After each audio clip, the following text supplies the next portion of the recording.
Hello everyone. In this video, we will be looking at what Kubernetes is and how it is used in the software world, how it is used to deploy an infrastructure for your application to different cloud providers. So it's a software that takes care of your application deployment and scaling it onto a bunch of computers, which is called a Kubernetes cluster. Those clusters can be made out of physical computers or virtual machines. The basic building block of Kubernetes is a pod.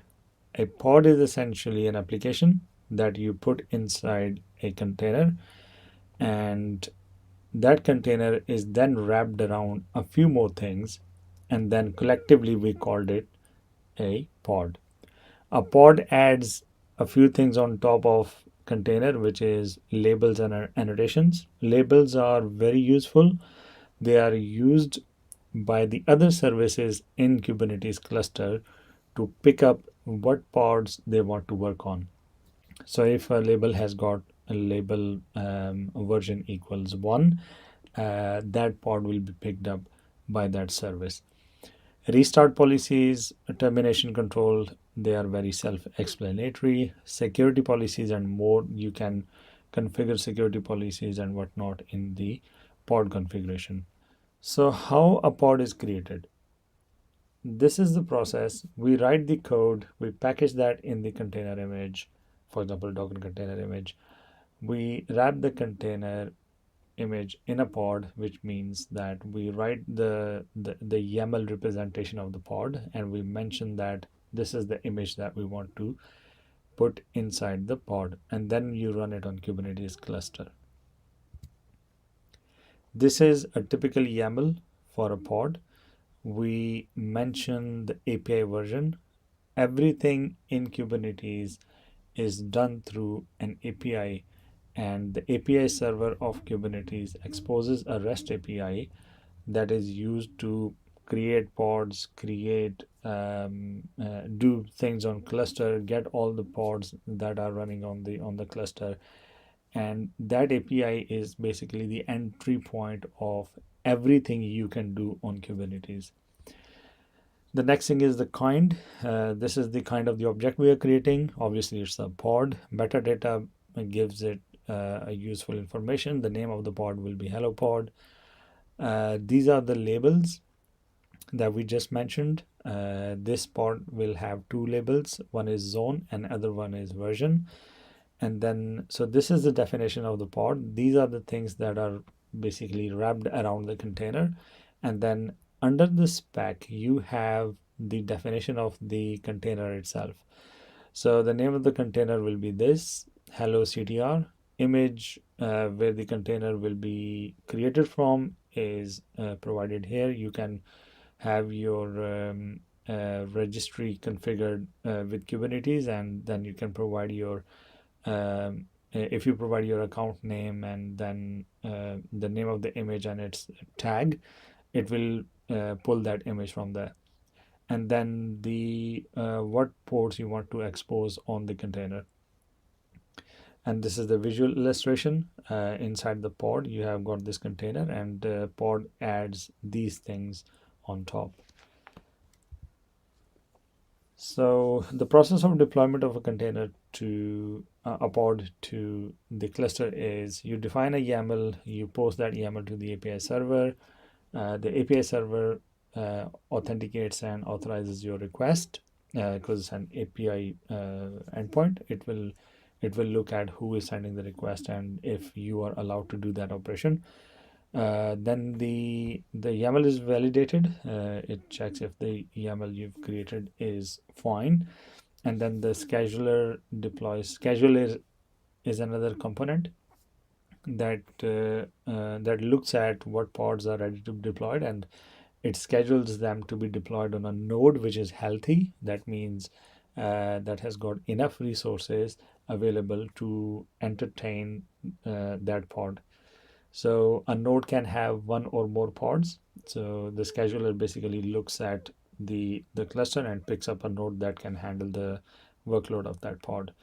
And then the kubelet something called Kubelet monitors it. Kubelet is something that is present on the node. We will explain that in a bit. Pod can have multiple containers. This is the IP address of the pod, and these containers can communicate with each other using the IP and the port that they are listening on. This is how pods look when they are deployed on a cluster. We can see that we've got 5 computers, and they all are on different networks. So this one is network A, and node 5 is on network A, node 2 and 3 are on network B, and node 4 is on network C.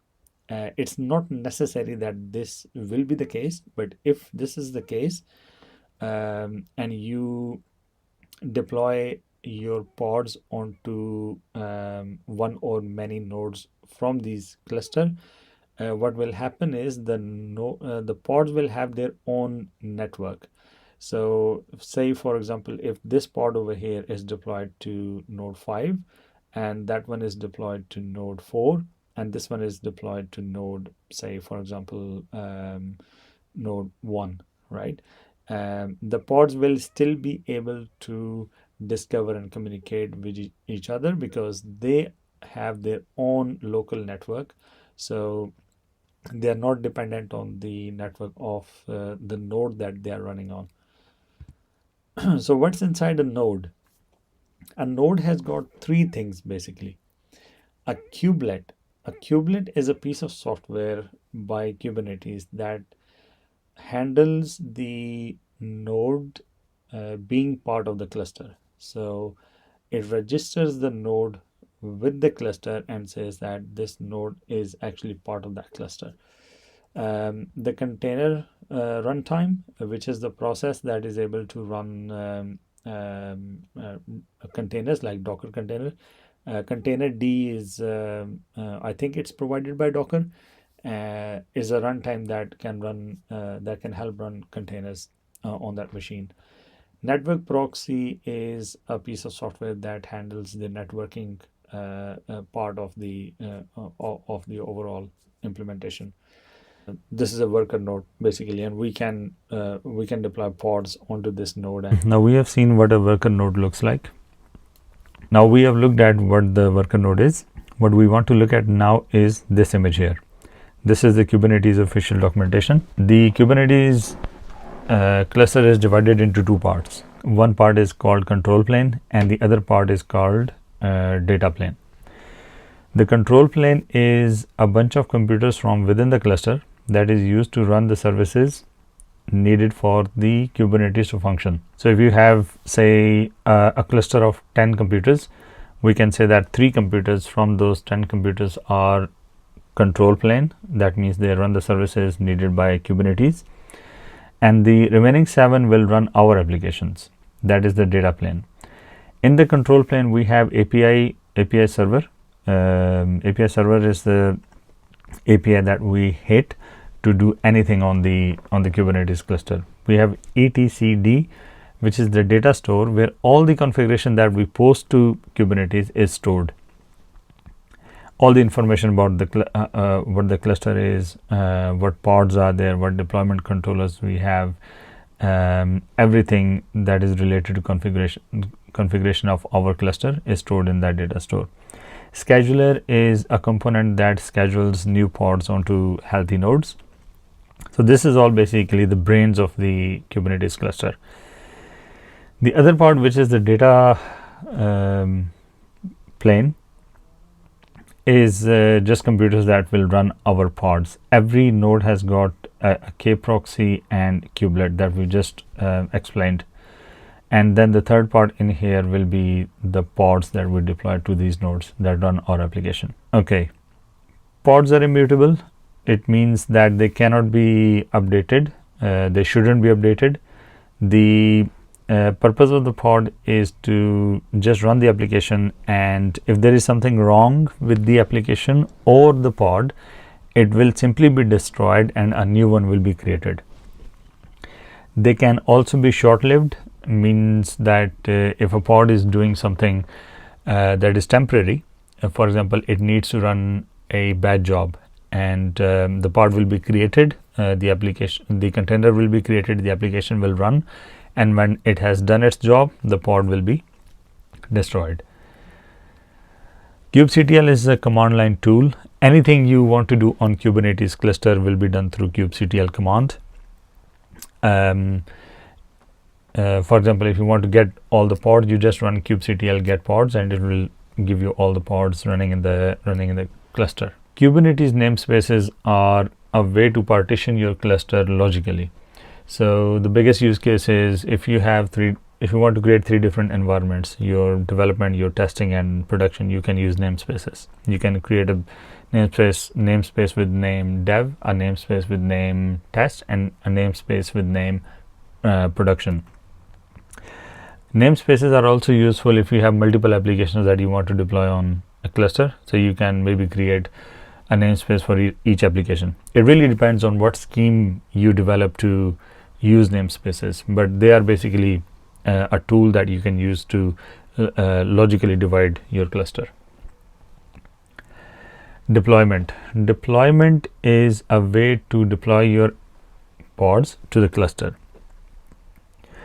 There are many controllers in Kubernetes control plane, and one of the controllers is called deployment controller. It handles a deployment object that we create, and it looks at that object, looks at that configuration, and it makes sure that the state of the deployment of the pods mentioned in the deployment object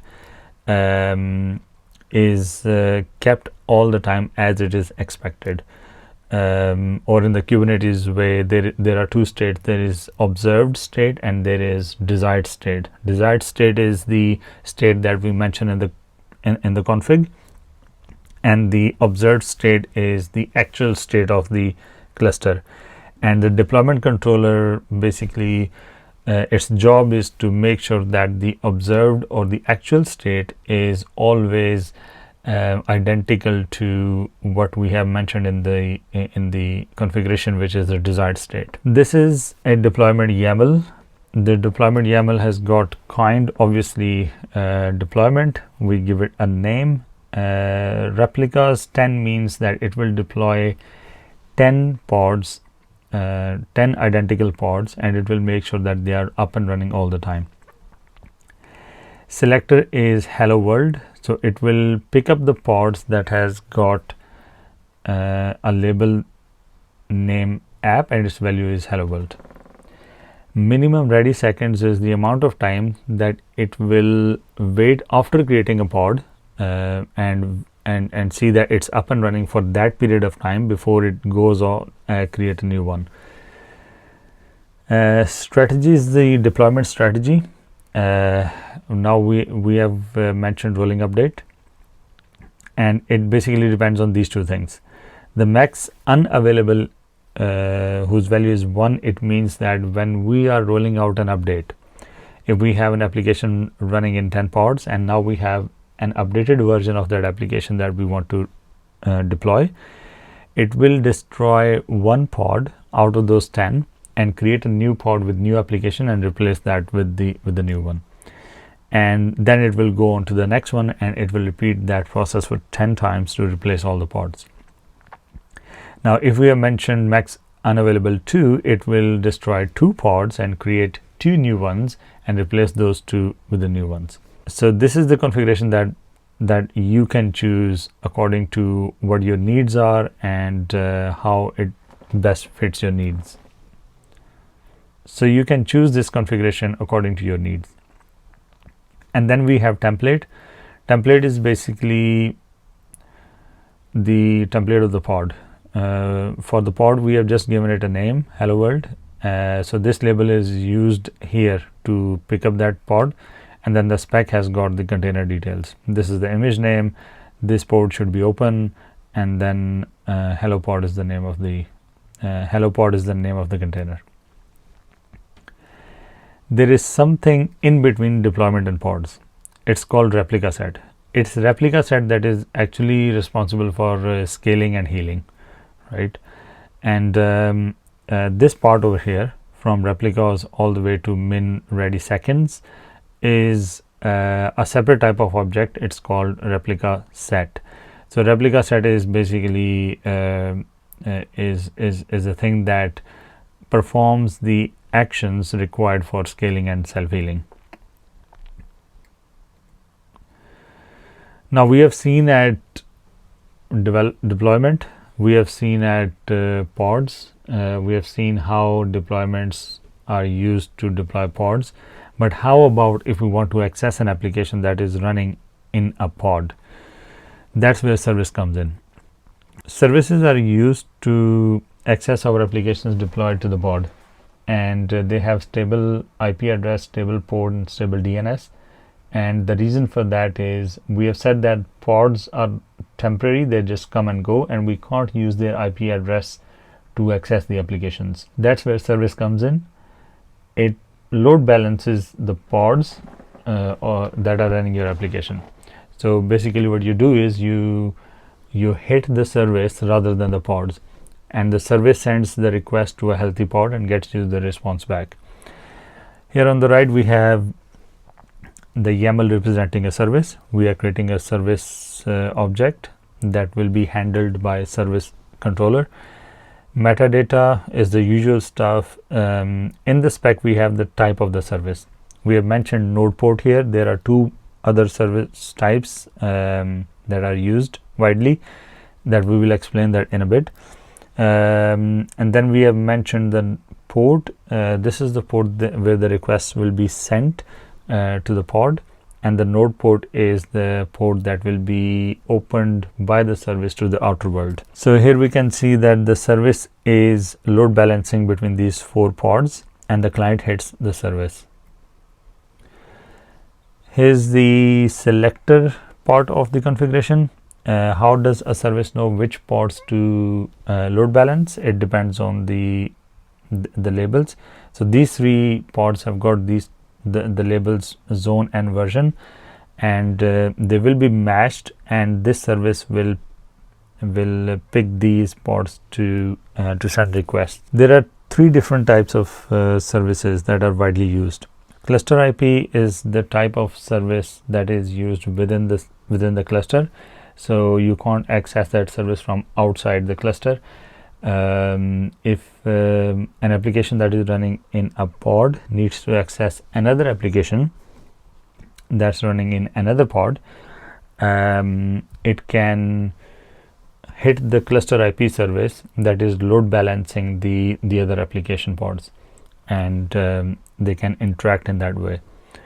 NodePort, we just saw the configuration for. It's for outside world. We can hit that service, and it will send the request to the pods and get us response back. Load balancer type is mainly for cloud.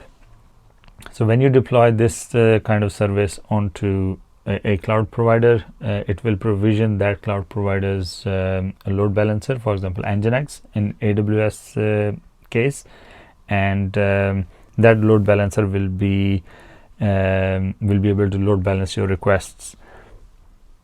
Ingress is a type of service which can load balance different services. So we have said that a service load balances different pods. Ingress can load balance different services. So here we can see that we have created an ingress, and there are 2 services here, and so it can read out the traffic based on the routing rules that we define as part of the ingress configuration. So here we say that this domain will be sent to that service, and this domain here will be sent to Hydra service.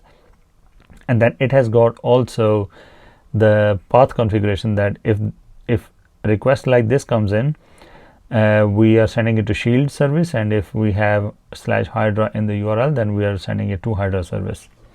So Ingress is very useful when you want to have a common load balancer that can send requests to your different applications. Now the next thing is storage. How storage works, and how can different pods access to different storages. There are 3 basic elements. There is storage class, there is persistent volume, there is persistent volume claim. Now, every storage provider implements a plugin, it's called CSI plugin, which is to basically standardize the access of storage from within the cluster. So we create a storage class which basically defines what the storage is, who is the provider, what kind of storage it is, right? So this is sort of the metadata of the storage, and we create persistent volume claim that is used by a pod to actually claim the storage. So think of this as a class. If you're familiar with object-oriented programming, this is the class, and that is the definition of an object of the class. And the pod will use that definition to claim its storage, and the volume will be mounted onto pod in the container of the pod. Kind of the object is storage class here. We mentioned the API version. Provisioner is the provider of the storage. Here we are using EBS CSI, and these other configurations can be looked up in the documentation, and you can use the ones that you need.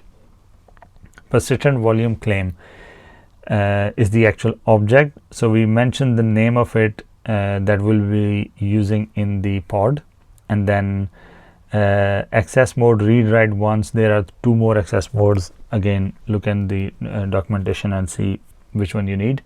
And then we say that we need 50 gig of storage, right?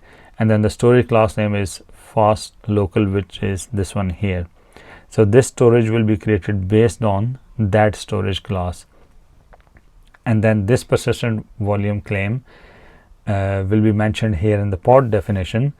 So the storage volume will be mounted onto container. The next thing is config maps and secrets. The config maps are just key value pairs which are provided in form of a YAML configuration, and when these are posted to Kubernetes, they will be made available to pods as environment variables. There are two ways you can create config map in form of key value pairs, and if you have more values, we can also use this syntax. So config map is used to provide environment related data to pods. So you have different URLs or different database connection strings for dev environment, stage, and production. So you can use config maps for each type of cluster to provide these values as environment variables to the applications. How about passwords and API keys and the data which is sensitive? We create a secret kind of object to provide those values. In the secret configuration, we basically base 64 encode the data and provide that encoded string here. It's not really secure, but it is like one way of hiding the data. And here we can see we have encoded username and password in base 64, and we have created this secret. And if a pod is using data from this secret, it will be the username and password will be available as environment variables, and it will be decoded for the pod to use. And this is how you inject the values from the config maps into the pod definition. So we can see the spec in the container spec. We have an env section in which we say that we want to create an environment variable of name first name, and the value from mentions that where the value will come from, and then we mention the name of the config map and the key inside that config map. And then similarly here we are mapping the family attribute of config map onto the last name, and in the pod in the container these values will be available as environment variables. Stateful sets are similar to deployment.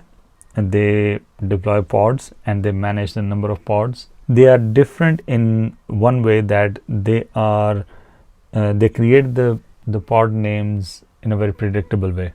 So they will use the service name. There's a scheme that they use to generate the names of the pod in a very predictable manner. So if they, for example, if we have replicas, 3 replicas, they will create pod names as, for example, ABC service dot pod 1, ABC service dot pod 2, ABC service dot pod 3. And if any of the pods goes bad, it will create the new pod with the same name. So what's the use of it? Its use is to say we want to have a pod that runs our database, and we want to connect to our database. We can use that pod's name to connect to that database, and the volume it creates is similar. It gives predictable names to the volumes, and so those pods, the same pods can have the same volumes attached even if the pod goes bad and is terminated and is created again. The naming scheme basically makes sure that the same pods with the same name attaches to the same volumes. Okay, that's enough of theory. Let's see everything in action. Right, so I have 2 applications for a car dealership. The car dealership is called JAC, hypothetical name. JAC Backend is a project which is a microservice that exposes these endpoints, and JAC Frontend is a React application that interacts with that backend to get data and save data. The backend database we are using is MongoDB, and we will deploy that MongoDB instance onto a separate pod. Now let's go through the Kubernetes configuration. Here I have a bunch of YAML files. I will go through them step by step. Let's go into the DB directory, and I have a file with name storage.yaml. What we are looking at here is the secret configuration. We mentioned that you can provide secret in form of this configuration, YAML configuration. I'm using string data attribute here to provide the username and password for the database in plain text. But we have mentioned before that we can encode it in base64 and provide that encoded string here, and we can simply use data like that. But for simplicity, I'm just using string data. So this will create a secret object in our cluster. The next thing we are creating is the storage class. The storage class is a type of storage that defines a storage that it will be available for the cluster whenever it's needed. The important bits are provisioner. When we say no provisioner, it means it is going to provision local storage. By local storage, it means that it will provision the storage on the node. Volume binding mode, wait for the first consumer, means that do not create any storage until it is requested by a pod. Right. The next thing we create is persistent volume. Persistent volume is basically the actual storage that is created on the node, or if it's by a storage provider like Amazon Block Storage. This object basically determines that how much storage will be created, and this storage is made available for us depending on what's the volume binding mode defined in the storage class. So this definition here is essentially where the storage will be mounted, what's the reclaim policy, it's retain. Reclaim policy means that when a container using a storage is terminated, what to do with that volume. So retain means it will not be deleted even if the container using that storage is deleted. The other important bits are storage class name. We have said that this is the storage class name, and this basically tells what kind of storage you are going to provision. So no provisioner means that it will be a local storage on the node that it is deployed to. Right. And this here node affinity is basically telling that what node to use to create this storage. So we are creating this storage on the node whose role is who has got a label with the name role, and its value is jackass MongoDB node. Right. The next object is persistent volume claim.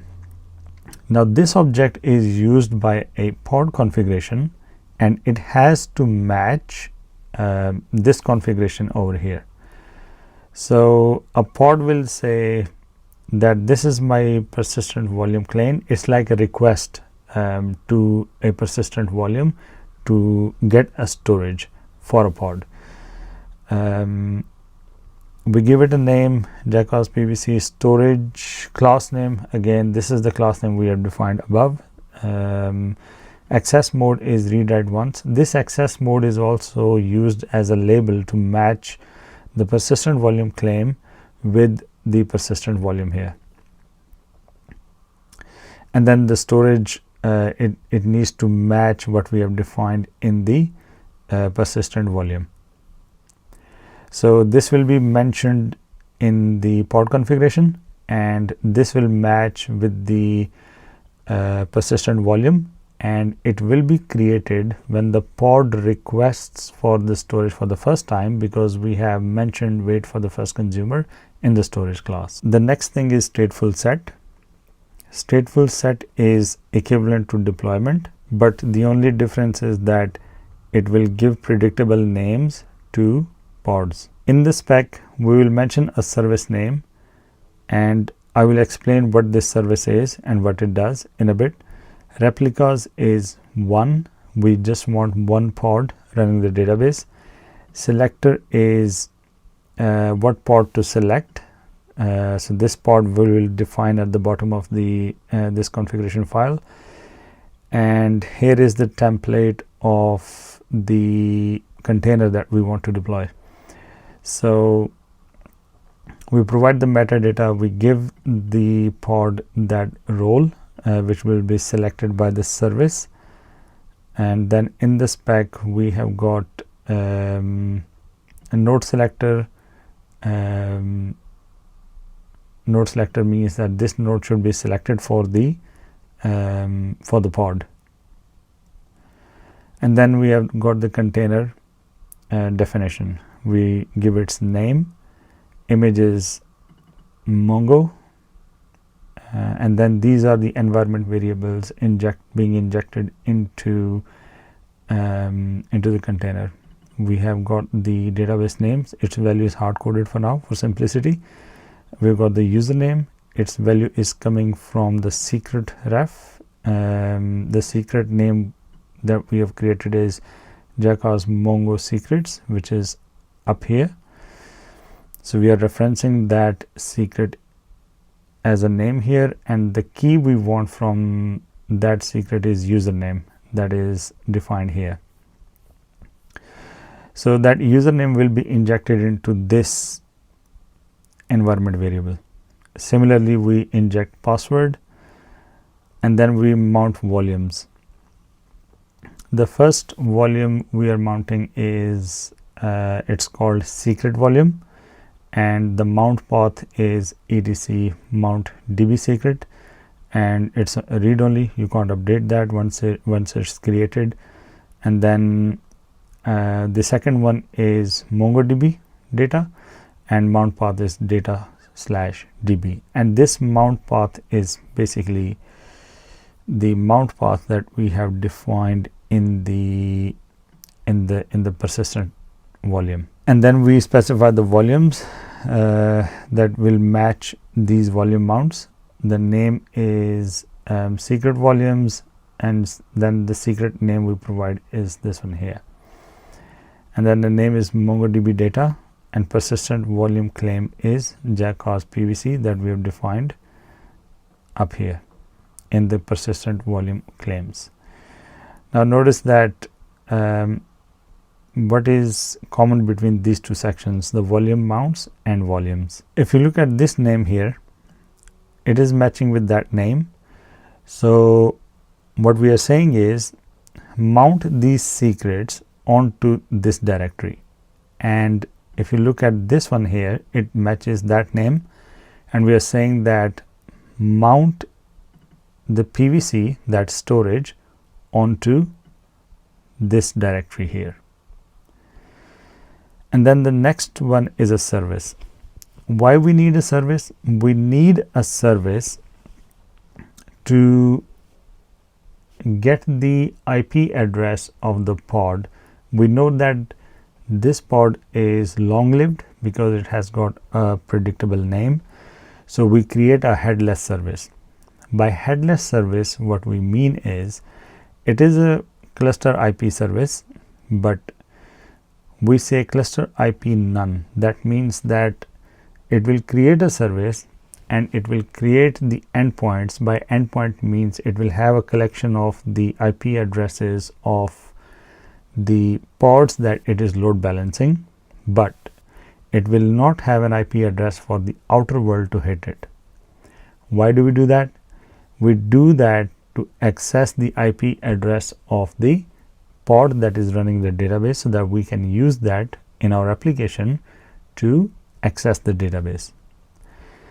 And this service is deployed onto and this service basically selects this pod that it will be load balancing. This is all the database configuration stuff. It will create one pod and it will host our database MongoDB, and we will connect to our database from the other pods that will be running our backend services. Now let's look at the backend services for a minute. This configuration file has a bunch of objects that will help us deploy our backend service that will connect to that database. The first thing we see here is ConfigMap. We give it a name, and there is only one configuration item in this ConfigMap, and that is the headless Mongo service that we have created as part of our storage YAML file, as part of our database setup, this one here. So the service name can be used as host name for the database. Coming back to the backend deployment configuration, so this is our config map. It will this DB host will be mapped into the pod that we will see in a second. The next thing we create is the deployment object. Now why this is deployment object? Because these pods do not have to have predictable names. They can come and go if because this application is stateless. If something goes wrong in the backend application or the pod that it is residing in, it can just be destroyed and replaced with a new pod. We give it a name. We have set that replicas is only one. For simplicity, we are just running one replica. You can give it 2, 3, or however many you want to run.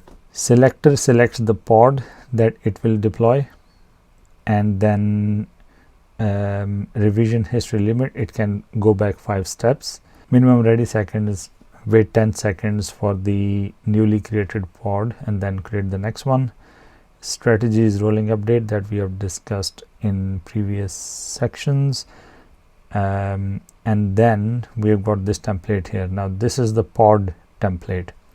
We are creating a pod with the label called app, and its value will be jackbe app. We can see that this is highlighted here in the selector section of the deployment, which means that the deployment will select these pods. The next section is affinity section.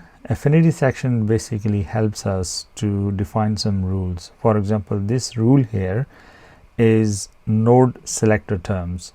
We say that if a node has got node group of jack be in node group, then this pod can only be deployed to that node. This is the container definition. We have got a name, the image which will be pulled and container will be created from. The env section injects the environment variables that will be read from either the secret that we have created in the secret object in the storage config.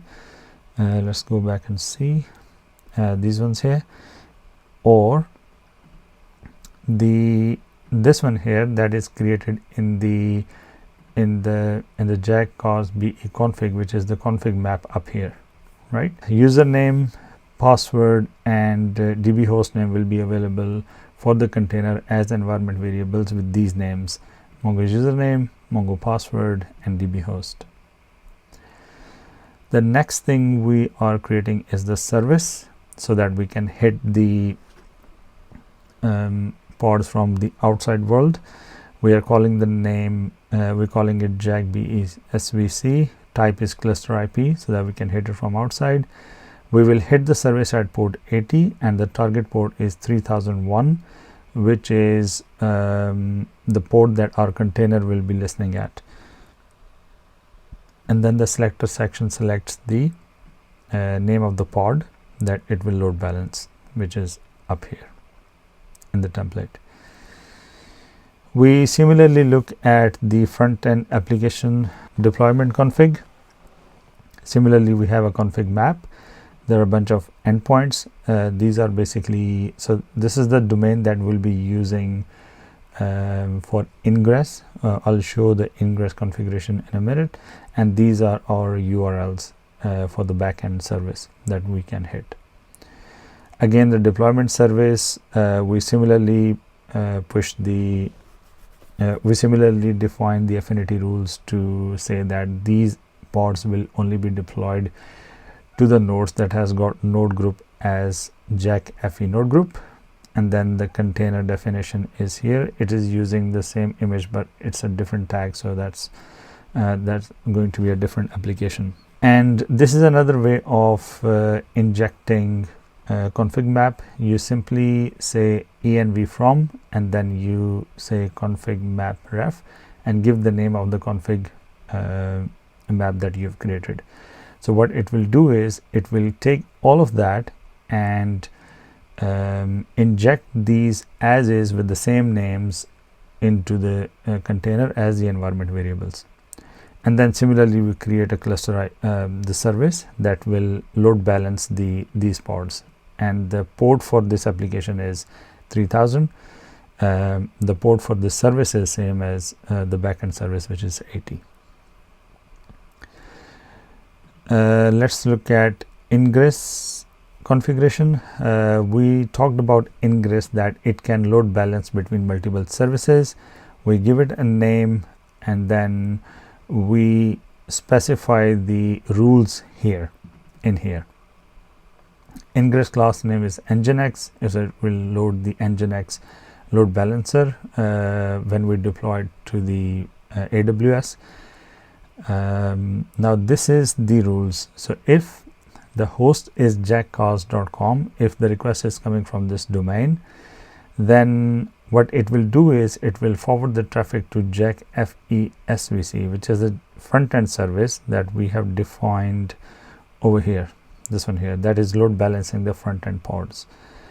And then we have got a another host rule, which is jackcast.be.com, and any request coming from this domain will be forwarded to the service for the backend, which we have defined over here in the backend, and that is obviously load balancing the backend pods. Ingress controller is not enabled or installed by default in the Kubernetes cluster. So what you have to do is, if you want to use Ingress, you have to install it, and this is the command that you can use to install Ingress. So we will be using that command in a bit to install Ingress controller. And then the last but not least, our cluster config. So AWS provides you a tool. It's called eksctl. EKS basically lets you define your cluster configuration similar to what a Kubernetes cluster object looks like. So this kind here, cluster config, is not a Kubernetes object. It is a custom object that is provided by AWS, and we can basically define everything about our cluster. We have the name of the cluster, we need the region, which is EU West 2, basically London, node groups, and now we have defined, we can get rid of that node group here, we don't need that. There are 3 node groups. There is Jack FE node group, there is Jack Backend node group, and there is Jack Backend DB node group. And in each node groups, we have got the instance type T2 micro for each of them. A desired capacity is 3 for backend and front end. So there will be 3 nodes for the backend, 3 nodes for the front end, and 1 node for the database. And then the volume size is 10 gig. SSH, if you want to enable it, you can do. If you don't want to enable it, you can simply ignore that or remove that. I have provided my public key here, which means that I can SSH into the nodes if I need to. It's generally not needed, but it's really up to you and how you want to design your infrastructure of the application. Right. I think we are at a point now where we can run the commands and we can set up the infrastructure for our application. Let's get into it. I will go to command line. I'm already in the Kubernetes directory, which is this one here. Obviously, the first thing I want to do is I want to create my cluster.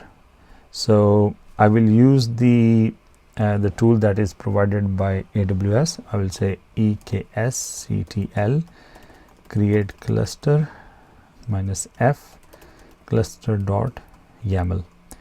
What this command will do, it will take everything that is written here and it will understand the configuration, and it will create all the nodes infrastructure for us, and it will give us a Kubernetes cluster. This is going to take a while and I will skip through the process. Alright, it took about 15 minutes and it has created our cluster. So going back, we ran that command with cluster YAML configuration, and it created a cluster for us. And now if we head over to AWS, we will search here for EKS Elastic Kubernetes Service. That's what we are using to create our cluster. We can see that we have our cluster created, it's active. If you go inside the cluster, you can see all the resources and all the nodes created in it. Now if you go to compute, you can see that these are all your nodes. So for example, if I open up the first one, I can see things in it. The one thing that I want to show you is this thing here. So the node group for this node is Jack BE node group. That means that the pod that will contain the backend application will be deployed to this node or any other node that has got the same node group. Other than that, there's a lot of information we can see here. There are currently 2 pods running, and these are pods that are required by Kubernetes to function.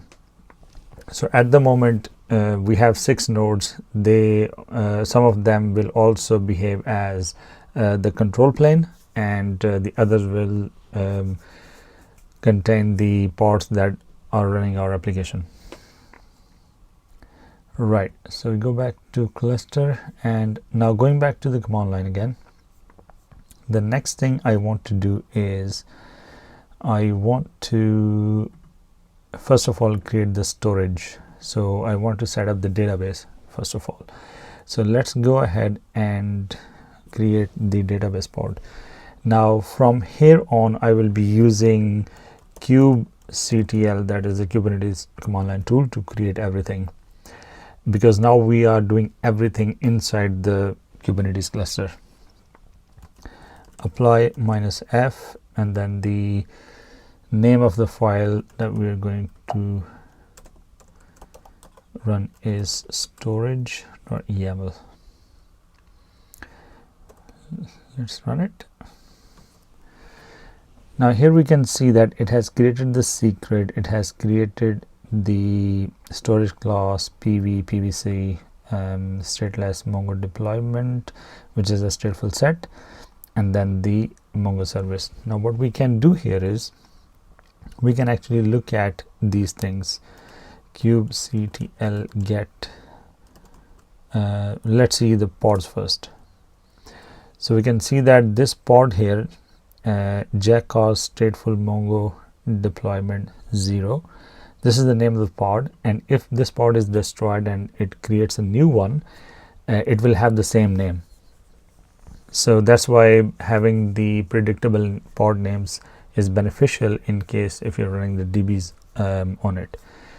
We can see the state, it's container creating state, which means it hasn't been fully created yet, it's in the process. It will create that in a sec, so we'll check the status in a bit. Now let's see the services. kubectl get svc, get svc. Here we can see there's a Kubernetes service that is part of the control plane that is used by Kubernetes to function, and this is our service that we have created, jackass headless Mongo service. And we can see that its ClusterIP is done because we don't want an external traffic to hit the service. This will be used from within the cluster for the pods that are running backend application to connect to the database. I think we can get secret. There you go. So it says that the cluster has created the secret. It has got 2 entries in it, and this will be used by the pods, backend pods. Let's get the pods again. We can see it is still in container creating. You can see that our database pod is running. The next step we are going to do is we are going to create our backend pods. So we'll simply go kubectl apply -f deploy backend YAML. We can see that the ConfigMap is created, the deployment is created, and the service is created. Now if I go again and say get pods, we can see that there's a backend pod created as well, and its state is container creating. If I go kubectl get services, we can see that there's a backend service also created, and it's a ClusterIP service. Now it has got an API, so this API can be, this ClusterIP can be used to hit the service from outside. And then kubectl get pods. Now we can see that both our pods are running. The database pod is running and the backend application pod is running.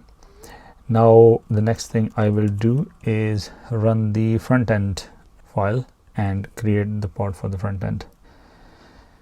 kubectl apply -f deploy front end, and again we can see that now we're going to see the third pod, which is the front end pod, and kubectl get svc, and this is our service that is created for the front end. kubectl get pods again, it is still creating, so we'll just wait for some time and check the status again. Now it's running, and we can see that all 3 pods, front end, back end, and database, are running. Now we have mentioned that we will use Ingress that will provision a load balancer provided by cloud provider, which is AWS, and it will provision an NGINX, and we will hit the NGINX, and NGINX, based on the domain name, will send request to either the front end service or back end service, these ones here. So let's see how it's going to happen. So we will go install Ingress. So this is the command that will enable or install the Ingress controller. So what we will do is we'll simply paste that command here and run it. It will create everything that it needs to run the Ingress controller. So we can see that it has created a bunch of stuff that is needed for NGINX to run.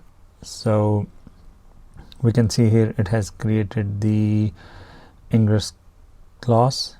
So what it will do is it will provision NGINX load balancer in AWS, and then we can apply our kubectl apply -f our Ingress configuration, so that our rules are put in force. Kubectl get Ingress, we can see that our Ingress is created, and here we can see that it will be handling requests from these two domains, jackcos.be and jackcos.com. Now if we head over to AWS, let me go back again. I had opened the load balancers. We have one load balancer created for us, and I need to find the IP for this load balancer so that we can hit it. Right, copy that. I will go to network interfaces. I will search for that ID, and then from one of these we are going to get the public IP. Now how we are going to make use of these domain names, I'm going to go to my host file, and I will redirect the traffic from these two domains to that IP address, like so. Now if I go to my browser and if I go jackcos.com,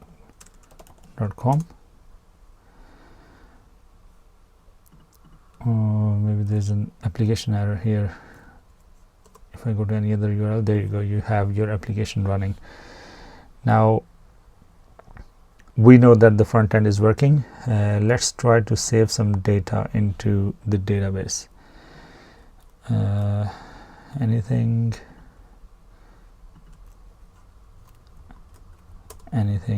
and add vehicle. Apparently it's saying there is some error, but I think this is an application level error. We can debug by looking at the application. Okay, so apparently there is something wrong with the front-end application that we need to debug, but what I wanted to show here was that we have got our application being served from the front-end pod, and when we can actually look at if it's able to save data in the database. 5, let's see, that's the registration number, buying date is 3, description is anything, price is anything, any number, add vehicle, and we can see here the request that is sent to jackcos.be.com/vehicles, which is a post request, and the payload is whatever data we entered in the form. We got the status code as 201, which means that it has created the record in the database at the backend.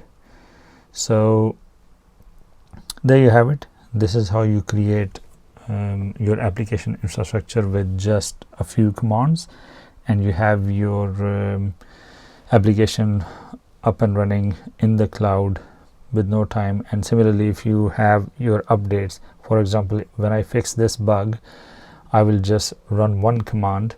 I will push my image to the Docker Hub repository or wherever you are hosting your images, and then I will just run one command to roll out the updates, and it will take the new image and replace all the pods. And that's pretty much your application infrastructure automated. And obviously you can look at your configurations and improve them as per your needs. For example, if you want to create a dynamic storage, you wouldn't use no provision. For example, you want to use the Amazon Elastic Block Storage by AWS. So you will mention that provisioner here, and there's a whole lot of stuff that you can mention here. You will have to look at the documentation on what options you can use. But yeah, this was just a quick introduction of what Kubernetes is, how it can be used to deploy applications to the cloud. So now you have your pods deployed to relevant node group nodes. If we go here and say, if we look at this node, and we can see that this has got a front end pod deployed to it, which is running. And if you look at the node group for this one, it's jack fe node group, and so it is deployed to right node. If I look at this one, for example, and if I look at the node group, this is the DB node. So the DB pod should be deployed here, which is this one here. So now if you want to delete your cluster, because running a cluster obviously it will cost you money, and once you have seen that, if you are in process of development, once you have seen that your cluster is working fine, and now you want to delete it, you will use the same command that you used to create the cluster, which is eksctl delete cluster -f. The same configuration file that you used to create the cluster, you will use the same config to delete it, and it will delete everything in order, so that there are no resources that are running on the AWS cloud. So it will delete, when it delete nodes, basically it's going to delete everything, the pods and obviously whatever is on those nodes. Right, so the cluster is deleted.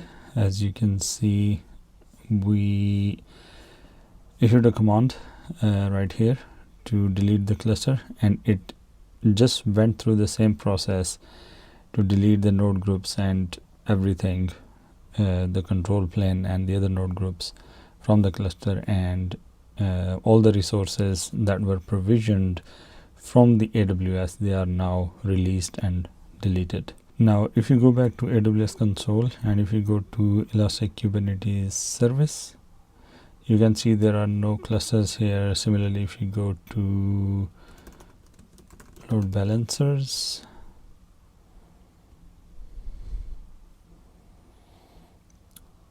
you can see there is no load balancer. So everything is deleted as part of that command. So there you have it. We created an application infrastructure from the YAML configuration, and the time it took was not more than 30 minutes. This is very useful when you want to roll out updates for your application, when you want to manage your application infrastructure as configuration.